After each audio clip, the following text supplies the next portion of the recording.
Great. Good afternoon, everyone, and welcome to the UK in a Changing Lunch Hour. We're going to discuss where the UK is at in terms of its industrial strategy today. And I'm really delighted to be joined by an excellent panel. We've got Stephen Phipson, CEO of Make UK, Neil Lee from the London School of Economics, and David Bailey from Birmingham and UK in a Changing Europe. So I'm going to kick off quickly with our panelists and come to you first, David, and say, where's the UK at on industrial strategy and why does it matter? What is an industrial strategy? Okay, so an industrial strategy is essentially a strategy designed to affect industrial development. And that could be very broad ranging. It could be about innovation policy, it could be employment, it could be trade strategy.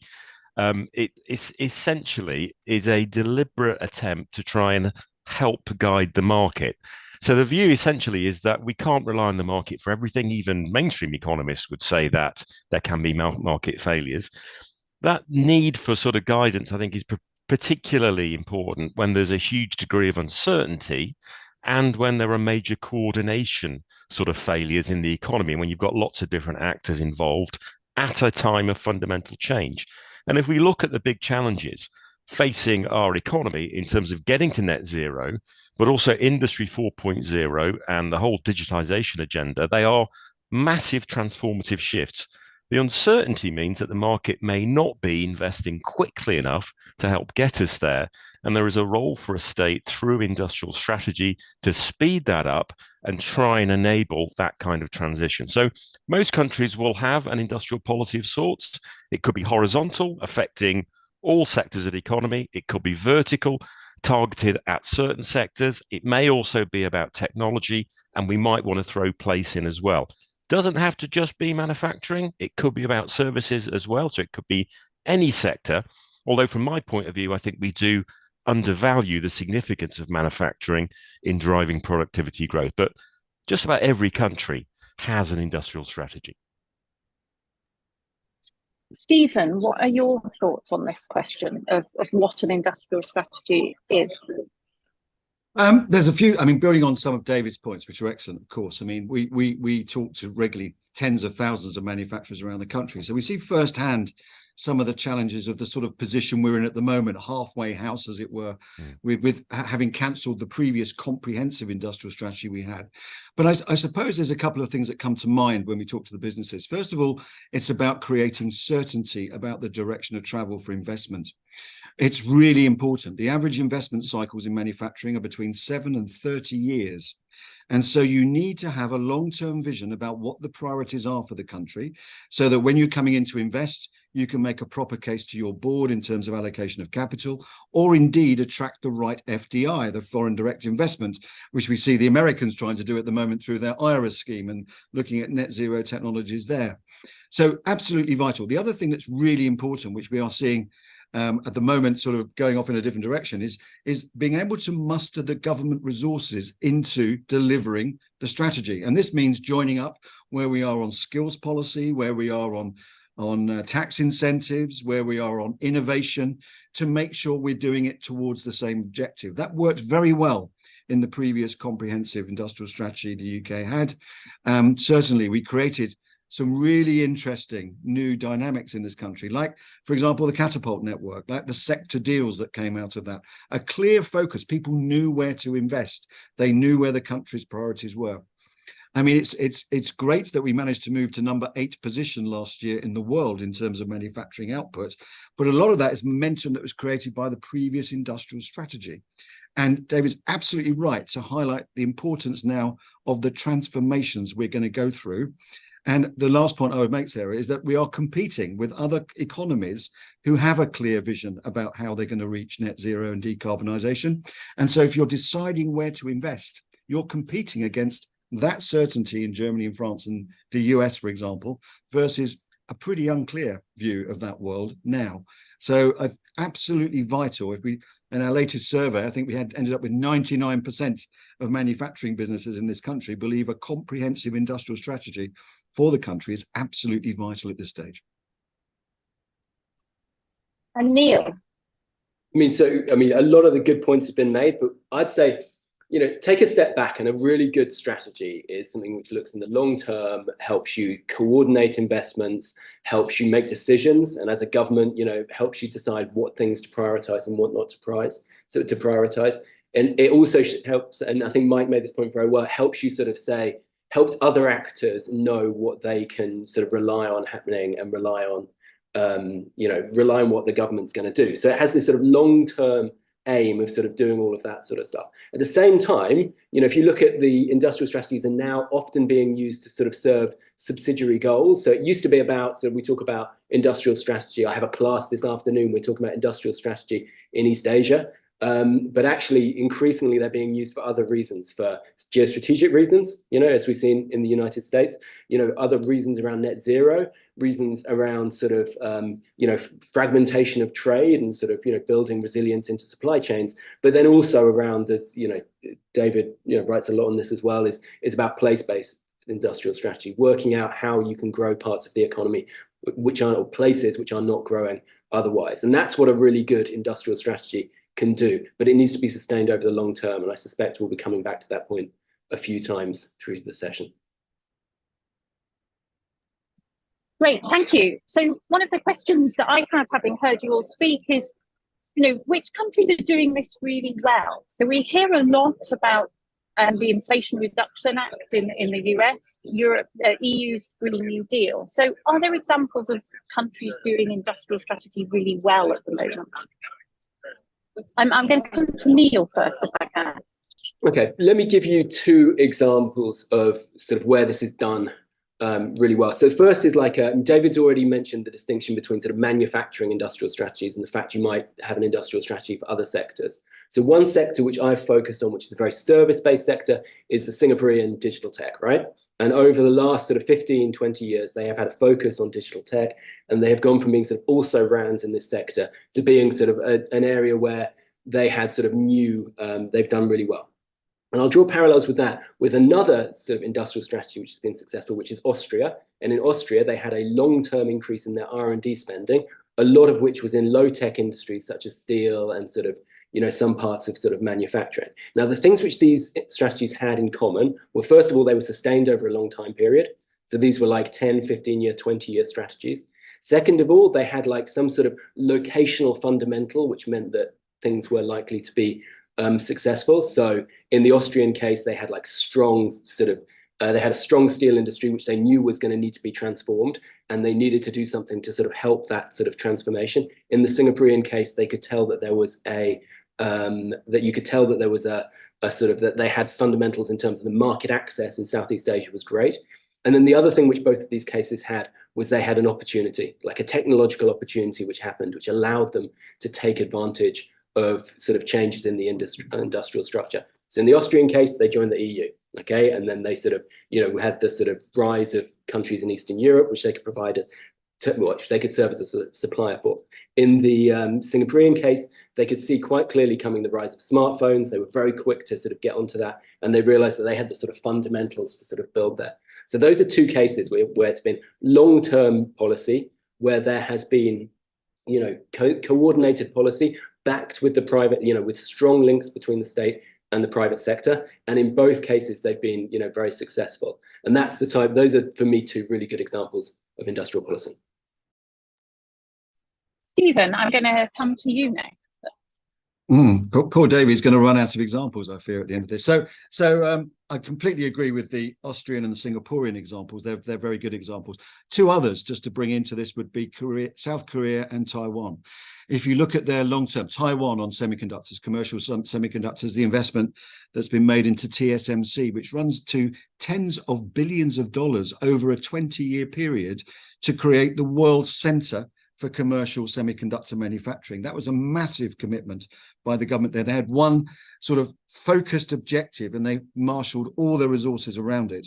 And we now ended up in a situation where they're dominant in terms of manufacturing that type of semiconductor. The South Korean one is about flat screen manufacturing.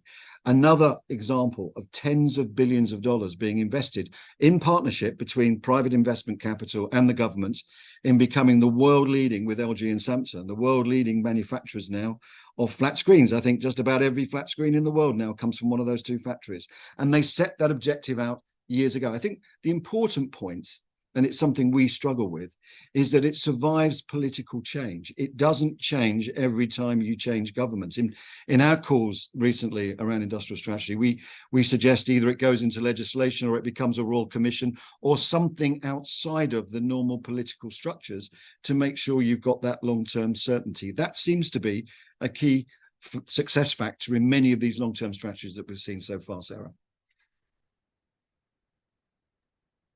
David, do you want to come in here? Well, you're on mute, David. Still haven't got my head around that. So I would agree with all of that. There's the need for a long-term vision. The need for a partnership approach is absolutely critical. So sort of top-down picking winners doesn't work, but government and industry working together to discover things, to identify challenges and opportunities and then overcome them. That's what modern industrial policy is all about. And we saw a very good period of that in the UK, unusually across different governments. So the back end of the Labour government in the wake of the global financial crisis, Mandelson came back from Europe. He'd seen industrial policy done elsewhere and thought, okay, we've got to try and do something. That was carried on under Vince Cable, very much so. And then with Greg Clark, who developed quite a comprehensive industrial strategy. Didn't go as much as I think he'd wanted, largely because the Treasury wanted to keep control. So they didn't quite join up technology sectors in place, but it was a pretty good effort.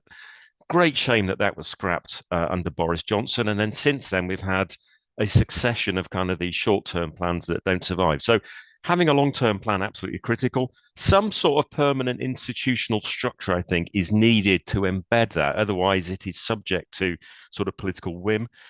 Two other examples, Singapore also great in terms of skills training. So they need to train and retrain people throughout their careers, as is Germany, as also Scandinavian countries. We've got to find a way to do that. And we talk about the US and the Inflation Reduction Act and what's going on there. But US, despite it being a free market economy, has always had an industrial policy. They haven't necessarily called it that, but many of the technologies we take for granted in terms of semiconductors, computers, aircraft, flat screens were developed in the US at tremendous government expense, often through the Pentagon, working with companies, help them get their costs down. The commercial market then took off. Now, you might say we haven't got the kind of firepower to do that, but we could to a degree. For example, we've spent a lot of money over many decades in the UK on modular nuclear reactors for submarines. We now have a world-beating technology. We could commercialize that for the civilian sector and help meet our net zero target. So I think we've got to be not only long-term, a partnership approach, be willing to take some risks as well in developing new markets.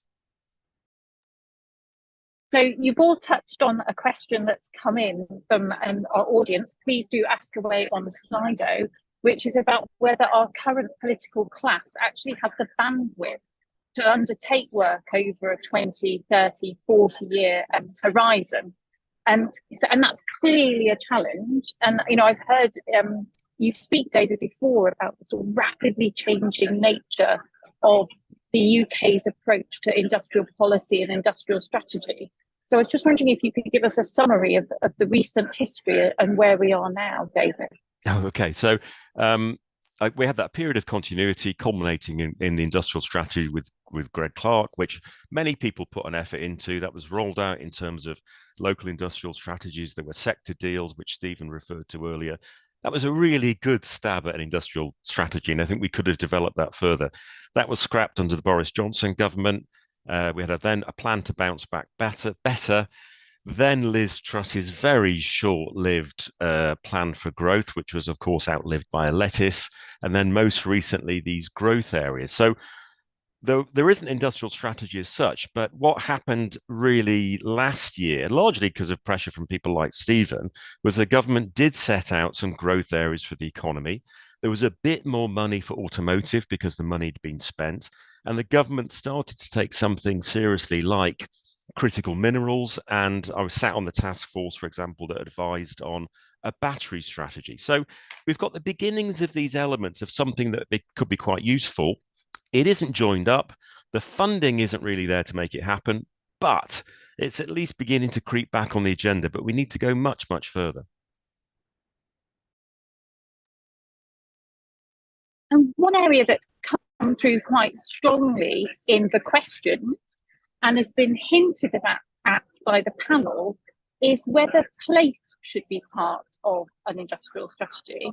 I'm a geographer, so full disclosure, I think place is important. But there's a whole series of interesting questions about, should we be picking regional winners? If so, how? And at what scale? So, Neil, I was wondering if I could start with you. So I love this topic, and I completely think that place should be an integral part of it, and of an industrial strategy. I'll tell you why, right? I mean, for two reasons. First of all, is that the UK is actually, a relatively large place where there's a lot of Denmarks you could fit in the UK, and we also have quite distinct sectoral structures and distinct problems in different places. So if you think, I mean, going back to one of the things sort of it's come out very clearly from Stephen's comments and David's actually is sort of, first of all, this sort of partnership approach and the need for sort of long-term thinking, right? And actually, if you have local stakeholders, there might be, I like to think that they would be sort of better able to take a sort of long-term approach, addressing sort of barriers at a sort of local level. And they might also be able to sort of sell that politically at a local level as well. So I think there's a sort of strong sort of rationale for these sort of place-based approaches. I think David earlier was talking about, going back to this point, should industrial policy always be about manufacturing? And for me, I live in the southeast of England. We don't have that much manufacturing, although I do live in a manufacturing town. And one of the things you'd say is that actually, most of the southeast of England, you probably don't want, you'd probably want an industrial strategy which is focused on sort of something else. But there are large parts of the country where manufacturing is absolutely crucial, and you need some sort of strategy which sort of accounts for that and the sort of specifics of the sort of industrial base, basically. So that'd be the sort of, that'd be my sort of, first inclination there. Is like, you need something which accounts for the sort of specificities of place. I mean, I work in projects on looking at, other countries in sort of Zambia at the moment, right? And working on Zambia, one of the key things there is that they buy this argument that actually the problems in northern Zambia are very different to the problems in southern Zambia. I think it's something which has taken far too long in the UK for us to come to the same realization. And Stephen, is this something that you hear about through your work at Make UK? Yes, it is. It's very interesting, actually. So what we've seen over the past few years, and particularly accelerating after the pandemic, is this clustering idea around the country. And actually, what's interesting about this, it's not driven by government. It is driven by businesses clustering together. And we can see this if we look at Blythe and the area around Blythe, what's happening on the old Redcar Steel site in terms of all the net zero technologies that are being developed there. If we look, actually, Neil, to the point, I mean, we do a regional assessment. London is our the southeast is our second largest manufacturing area in the country, interestingly. But it's high-tech stuff. It's not the old Dickensian factories. It's really high-tech electronics manufacturing in the southeast that's absolutely vital. And what we're seeing more and more of is businesses clustering together. And it's kind of a reaction to not having a strategy in many respects. So they're learning from each other. And we have lots of really interesting clusters around aerospace, around space, around the Harwell Centre, some of it clustering around the innovation centres from UKRI. But that's an accelerating trend. Now, the real question in my mind is whether government can actually aid that process in some way or keep out of the way of it, basically, and not interfere. I do worry sometimes that free ports and investment zones are trying to force a change in direction in some of those natural clusterings that are going on right now. We also, I mean, we have 32 universities in membership, and we're also starting to see the universities now really focusing on expertise in these clusters and trying to encourage it locally.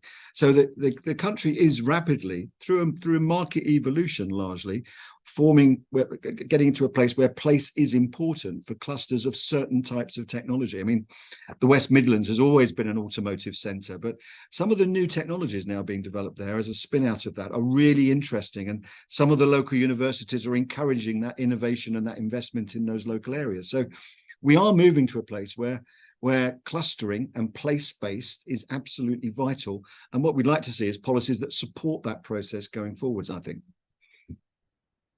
Particularly, by the way, on the skills agenda, which is a whole underlying theme here, to be honest with you. Can I come back on that? I think that's a particularly good example because at the moment, businesses will pay into kind of apprenticeship levy and they just see it as a tax. They have very little say about how it's spent.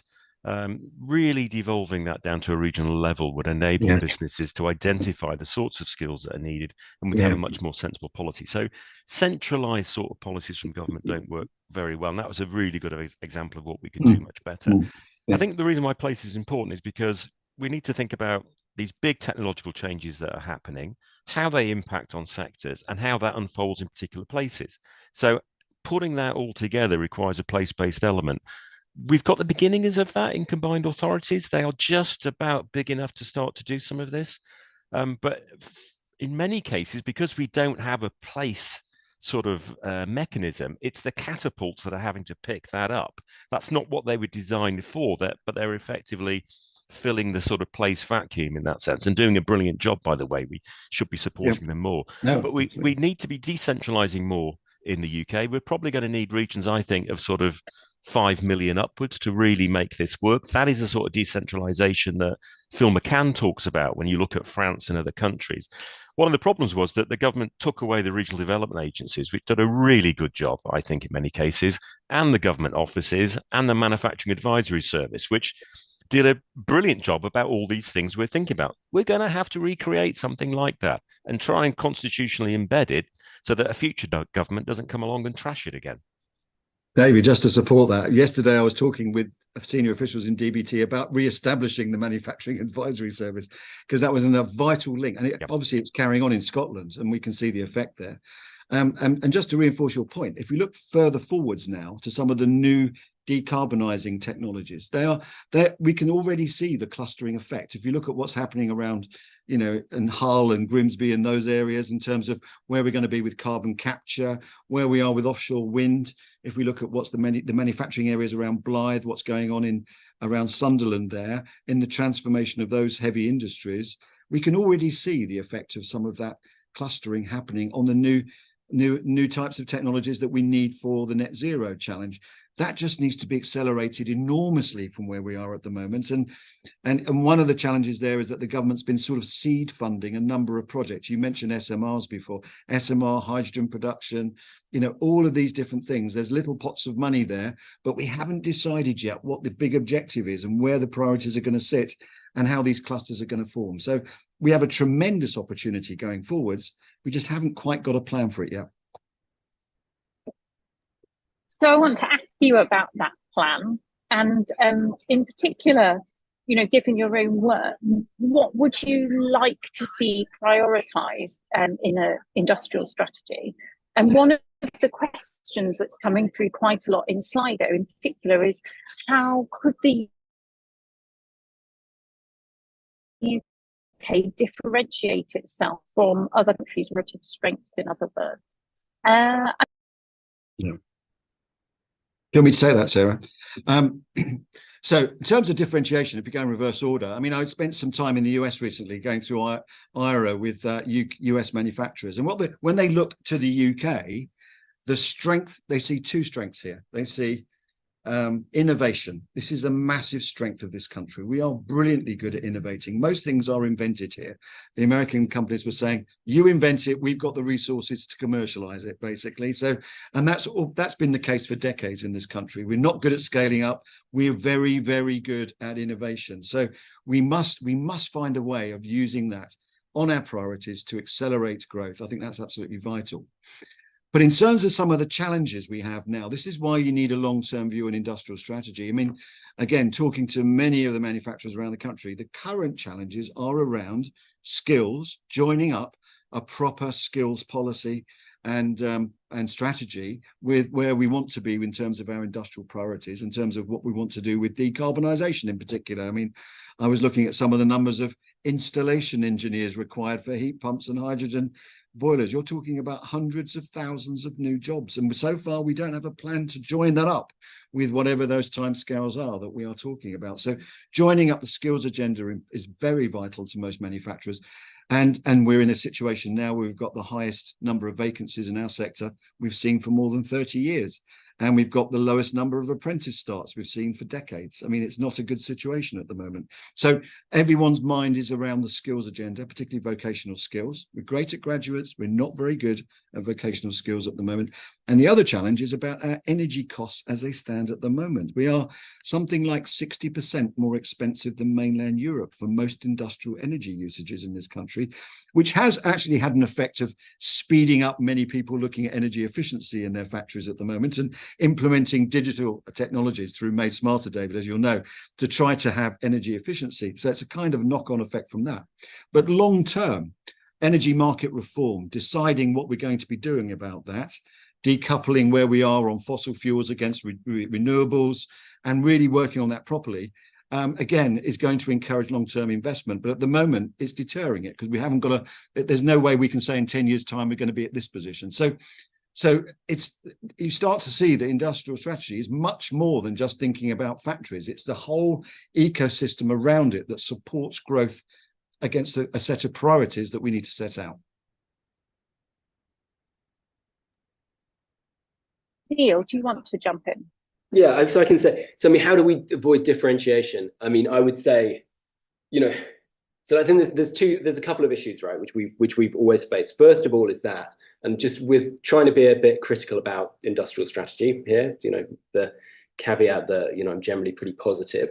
First thing is that we're often not very good at identifying sectors which we are genuinely good on. I've done lots of work in the creative industries at a local level. There's lots and lots of places which say they want to be like hugely successful in the creative industries. They don't really know what they mean. They don't necessarily know what they're doing. And so so you end up with this situation where, rather than differentiation from other places, you have this essentially just the same model being applied in a number of different contexts. So I think to sort of try and address that sort of problem, which is a big problem, we're talking about making major industrial investments. UK is, of course, concerned about what's going on in the United States, concerned about what's going on in Europe.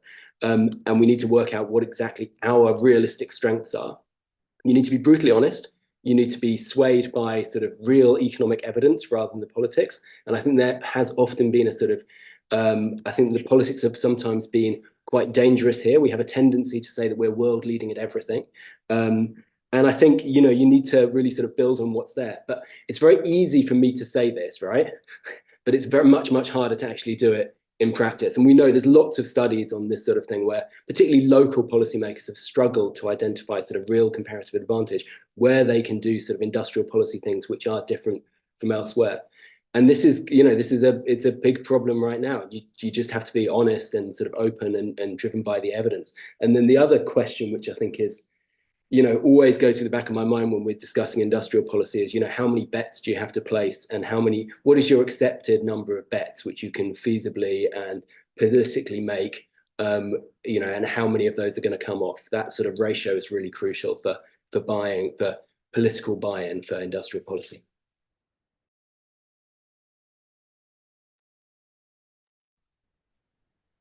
And David, do you want to jump in on this question of what you focus? Yeah, thank you. I mean, I think we're going through these major transitions. Businesses are actually going to make the bulk of the investment. They need certainty about the direction of travel so that we can see long-term, where are we going? That will de-risk the investment and enable companies to make the investment, which will hopefully develop a whole lot of new technologies and sectors going forward. So having a clear policy is really important. Mucking about, for example, in terms of the date at which the internal combustion engine can no longer be sold is absolutely nonsensical. It was 2040, then 2030, now 2035. We don't even know if that will actually happen or not. In the meantime, companies have had to just take a view, look, well, we're just going to have to get on with it. So a clear direction of travel, absolutely critical.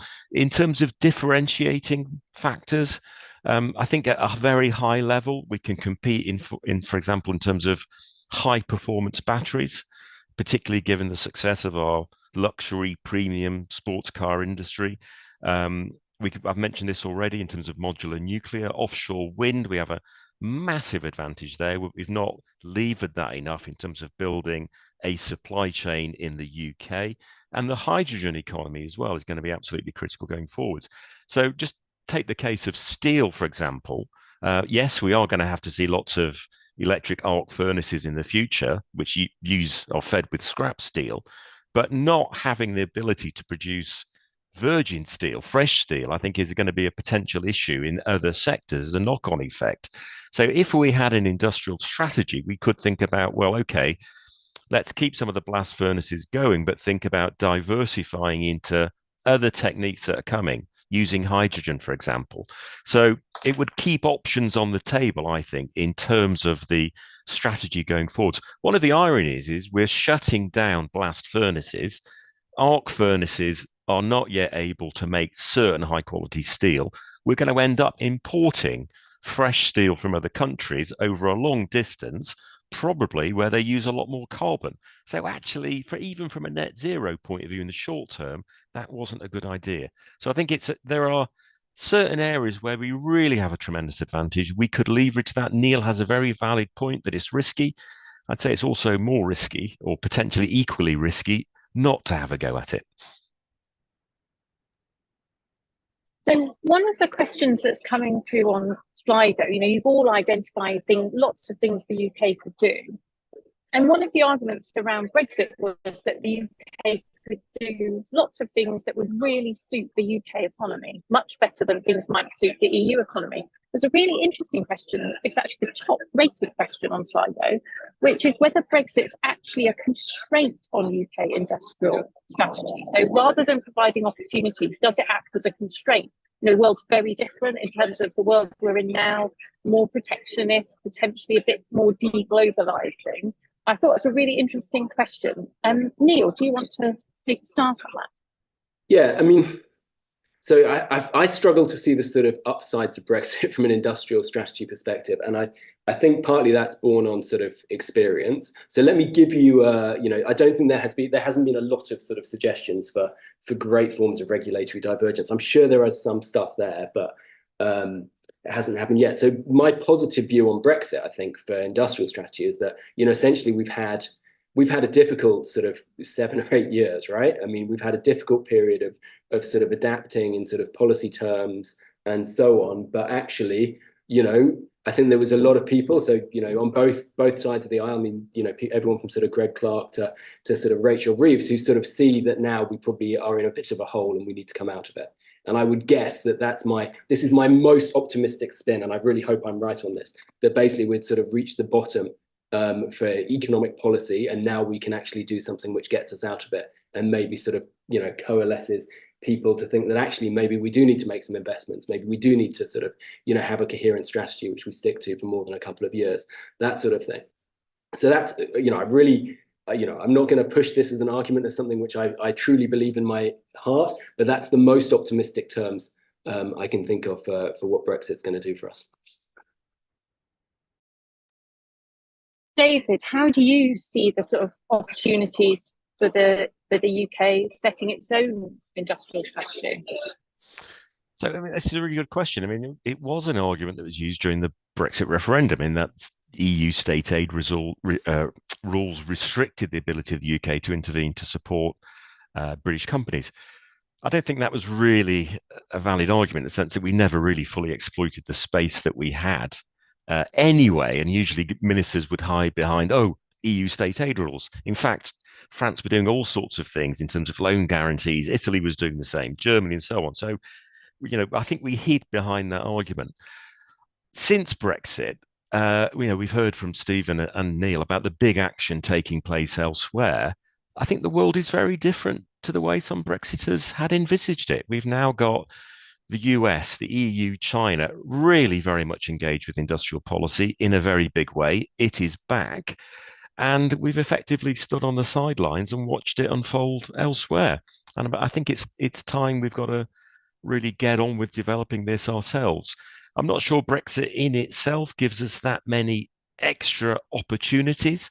There may be some scope, which you've written about, in terms of financial services for sort of smart regulation to try and stimulate new technologies. That's certainly worth exploring. But I don't see Brexit in itself opening up new possibilities at a great scale. One of my concerns in particular is we've lost a chunk of funding. We've lost funding for levelling up. We've lost funding through our inability now to access the European Investment Bank. The UK Infrastructure Bank is a a fraction of that scale. And the reason why that's important is the EIB actually put a huge amount of funding into low carbon technologies in the UK. Now, so we've got to find ways to actually come up with our own infrastructure bank or investment bank that actually de-risks a lot of the investment in green technologies, but also outside of London. So, London is a global city. It can attract investment. That is not the case for other parts of the country. So I think we have got to start thinking about what sort of institutions, what sort of funding, what sort of bodies outside of London we want to actually do this, irrespective of Brexit. So what sort of country do we want to be, and how do we get there? Stephen, do you want to come in? Yes, it's a very warm path, this one is. I think, I suppose I understand the desire not to have political union with the EU, but I will never probably understand why you want to leave the biggest trading bloc in the world as a manufacturing nation. I think it's created no end of problems so far. I think going back to where we are in industrial strategy, though, back to what David was saying on the 2010 Greg Clark industrial strategy, that we were in the EU at that stage. It doesn't mean Brexit had nothing to do with our local industrial strategy in the UK in many respects. However, the opportunity now is to work on where we are with the TCA and get better alignment with our largest market, with the EU, which is right on our doorstep. What we do find in manufacturing in particular is proximity is a big effect to what you do in terms of manufacturing business. And we need better access rather than the rather shabby trade deal we've got at the moment. And these other trade deals really make little difference. I mean, we've looked into great detail with a whole bunch of manufacturers on a lot of the recent announcements. The effects are absolutely minuscule. Exporting things to Australia from the UK for manufactured goods is not a viable option in most cases. So really, we need to get back to a situation. The opportunity there is it does not constrain us from doing our own industrial strategy. That's fine. We weren't constrained before, and it's not an excuse now not to do that. In fact, you could argue whilst we were in the EU, we had a very good industrial strategy, and now we're outside, we have a less good industrial approach to what we're doing in terms of that. But what we're working hard on, Sarah, with government is, and both potential sides of the parties in terms of government, is really how we should improve the arrangements we've got with our biggest market, improve alignment. And we've seen, challenges like the CECA marking, for example, where there was a final realization that you can't operate completely unilaterally and independently from this enormous market that's sitting on our doorstep. So Brexit's done. I mean, we are where we are. What we need to do now is improve that relationship as part of an industrial approach so that we can participate more in those enormous programs they've got for the next generation of decarbonisation strategies in particular. Yeah, that's really interesting, and it shows how industrial strategy is related to other elements of economic growth like trade. And that's something I wanted to ask you about what other policy domains need to be at least aligned or perhaps even included in industrial strategy. So one of the questions that's come up on Slido is around sort of growth corridors around Cambridge and Oxford, and whether planning is actually an area that's hindering economic growth there. So is planning an area we should be thinking about? Is infrastructure spending something we should be thinking about? There's lots of research suggests we should. And we've already mentioned skills. So I was just interested to hear your views on allied policy domains and which ones we should be thinking carefully about. Neil, I think you've written about the sort of Southeast growth area. So I wondered if you wanted to start. Yeah, I mean, I can say a few things. So, I mean, there's a danger with industrial strategy that you start to think that it's everything, right? And to some extent that danger is because it's a real, it is about everything, right? When I was working on industrial strategy in Singapore, the first thing they'll say is like, we've got our skills system is good, our sort of like, our business infrastructure is good, everything's good, and then you can sort of build these sort of, then they can start to target sectors and think about how they're going to do stuff. So there's a sort of slight problem there, and you end up sort of thinking very, very broadly, which actually why I think a sort of focus on place is often quite useful, because the skills problems you have in somewhere like London are very different to the skills problem you have somewhere else. That, on the specific point of the sort of growth corridors, I do think, like, sorry, Sarah, but I think in this problem we have a sort of Oxbridge obsession with sort of economic competitiveness, which I think holds us back a bit. I'm from Oxford. I live in Oxford, so I have like a sort of have a horse in this race. And it'd be nice to see lots more infrastructure. But then also, I do think that there's the scale of these places is pretty small. They haven't been, actually, if you look, Oxford and Cambridge are the same contribution to the national economy now as they were in 2001. So they haven't been growing relative to the sort of the whole of the UK. They've of course been growing in sort of net terms, but not in relative terms to the rest of the country. And then, so I think, I would be pushing for a focus on big cities. I'd be focusing on, and planning is clearly an issue, but I think we should be focusing on places like Manchester, like Birmingham, like these big cities, which are really where I think the underperformance in the UK economy is. David, what allied areas do you think are important? Well, I'd very much echo what I've just heard. If we could get our big cities outside London to perform, that would make a massive difference in terms of our productivity growth and economic growth. Planning is a big part of that. I mean, it came up at the UK Changing Europe conference last week on the state of the UK economy, how on the one hand we have a very centralized system, except when it comes to NIMBYism, which is decentralized, and it seems to stop big investment in infrastructure and housing. So that's absolutely critical. We've spoken about education and skills. Infrastructure is a big issue going forwards, particularly in terms of things like strengthening the network, in terms of electric vehicle charging points and so on. So that's an absolutely critical part. Inequalities is another big issue, both in terms of regional inequalities. We are, it's often said that we are the most regionally unequal place in Western Europe, if not the sort of Western world, but also income inequalities in terms of the population. And that's an issue because, as the IMF have pointed out, if you've got a very unequal income distribution, what that means is that, a chunk of the population, to maintain a decent living standard, has to borrow more, and then that puts them at financial risk. So that then undermines the financial security of the system. So I think inequality is a major part of this. We don't normally think of it in terms of an industrial strategy, but this is a big part of the British problem, both at a regional level, but also in terms of sort of family household incomes. And Stephen, you've mentioned skills. I was really interested in your comments around vocational skills and sort of the challenges that the UK faces there. Can you say a little bit more about that and how you think it might be addressed?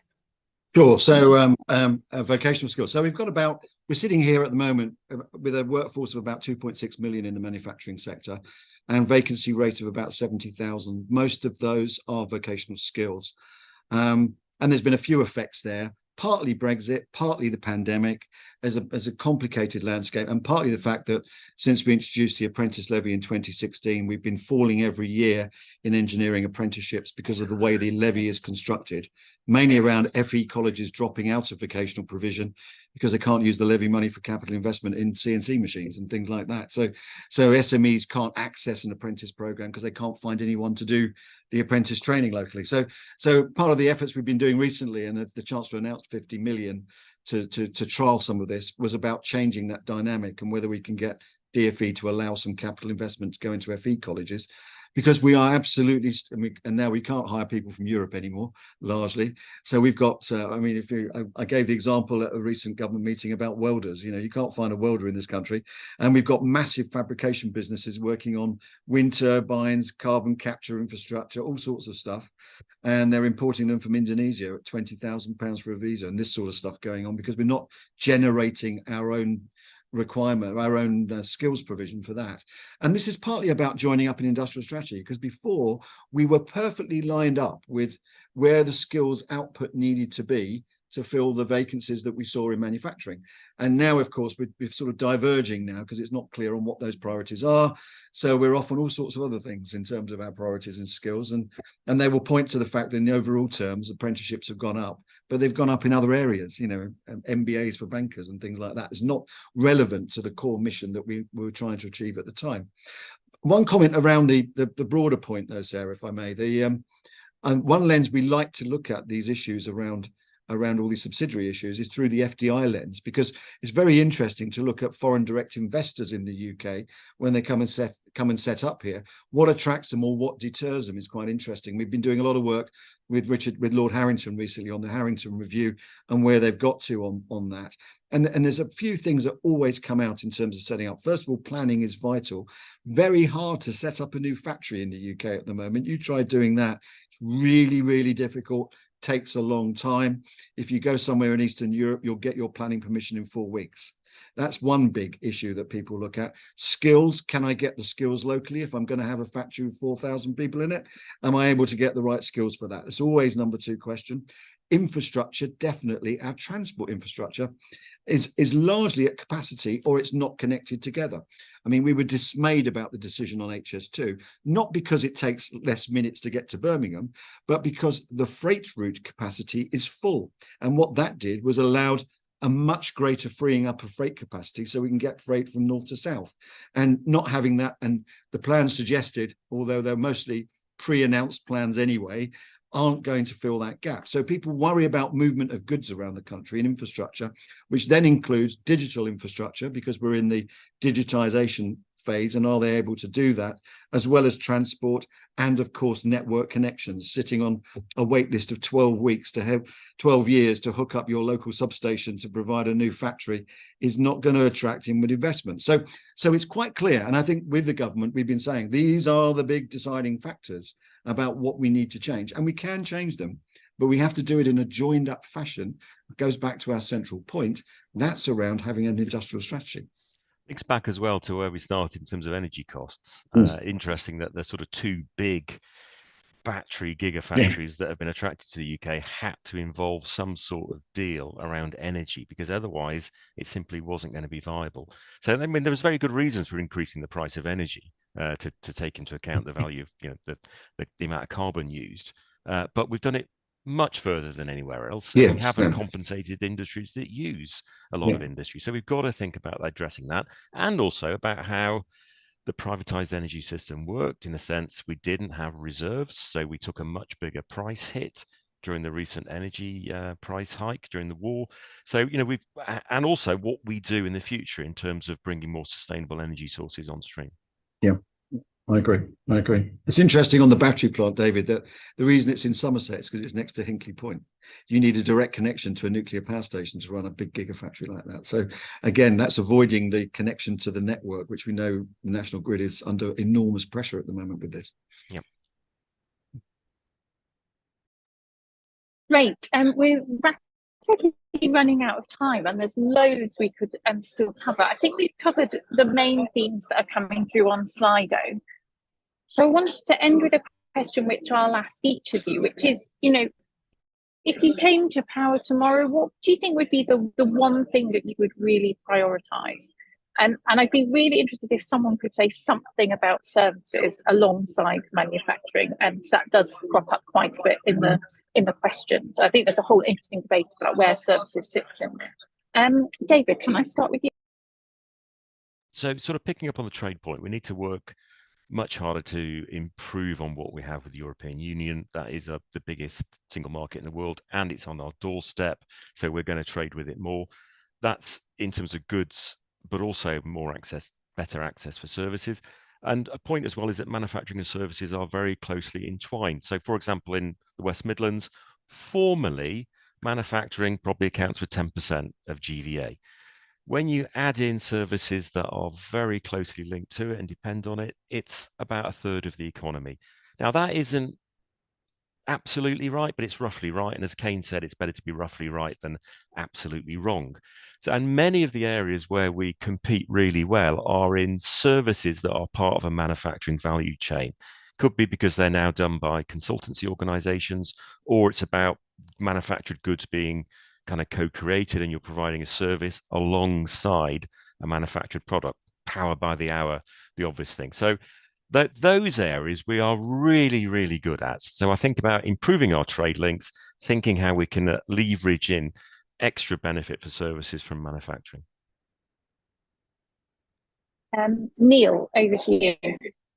Well, so David sort of said something about manufacturing. So I'm going to say, but he did mention consultancy. And I think this is one of the most interesting things here, which is that the UK is very, very good at consultancy. As people who read there's a piece of sort of quantifying this last week, the FT, I'm in London. One of the main things which you notice is that, it's not so much the big banks which employ our graduates, it's the consultancy sort of ecosystem around them, and they go on to be very successful. I think there's now a sort of direct flight going from, or there's several direct flights going from Manchester to the Middle East, and I've not been on them, but my understanding is that these are often packed out with consultants going to go and offer sort of advice in various countries. Now, one of the things which we tend to do is, as David sort of alluded to, we tend to stick to sort of existing industrial specialisms which we sort of understand. And actually, one of the first things I would do if anyone sort of put me in power, which would be ill-advised, I would sort of do something around sort of consultancy, understanding this sector, looking at how we can strengthen it and how we can take something which seems to have sort of,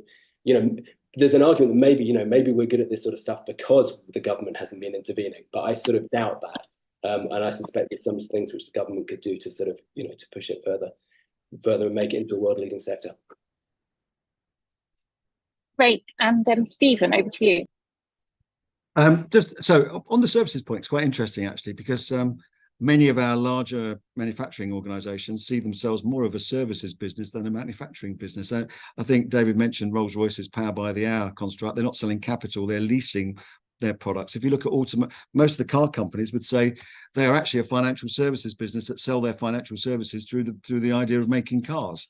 But most people now lease them when they're going through BMW leasing or whatever else it might be. If you look at Siemens with their big capital medical devices, these are leased arrangements. They're actually service businesses which are selling a product to sell their service, effectively, is the way they're looking at it. So that line between what was services and what was manufacturing is a very, very blurred line nowadays. That's not the way economy works, and it's very difficult to say that manufacturing is only 10% of GDP. I'm more on David's side. It's probably more than like 30% if you take into account all the services that are attached to the manufacturing sector. So that's one point to bear in mind, which we are very good at in this country. But if I was to do one thing, if I was in government looking at industrial strategy, I would absolutely focus on the decarbonisation agenda now, because we have got in this country some of the world leading technologies. We are world leader at where we are now with carbon capture, usage and storage. We're a world leader with people like small modular reactors. We're world leader on hydrogen generation now, on all different colors, wind turbines. What we haven't done is join this stuff up and have a real world-beating technology. The American approach is just to throw a ton of dollars at it. Our approach has been to create the innovation for it, and somewhere in the middle is a really good winning industrial strategy for the UK, and I think that's where the future is going to be. Summing up, Sarah, it's actually having a strategy will be the one thing we do. That's exactly it.